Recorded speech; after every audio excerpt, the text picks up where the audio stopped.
দেখো এখানে দুটো রেশিওর ম্যাথ আছে। কি বলেছে? The ratio of the ages of two students is 3:2. One is older to the other by 5 years. What is the age of the younger student?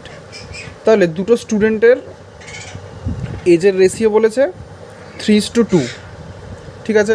এবার বলেছে একজন আরেকজনের থেকে 5 বছরের বড়, তার মানে একজন আরেকজনের বয়সের ডিফারেন্স, দুজনের বয়সের ডিফারেন্সটা বলেছে 5 বছর। তাহলে দেখো আমরা রেশিওর মধ্যে কি দেখতে পাচ্ছি? বয়সের ডিফারেন্স, রেশিওর ডিফারেন্স কত? 1।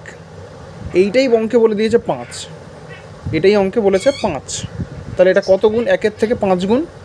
এবার কী বের করতে বলেছে? What is the age of the younger student? Younger মানে হচ্ছে যে ছোট, তাহলে ছোটো কে?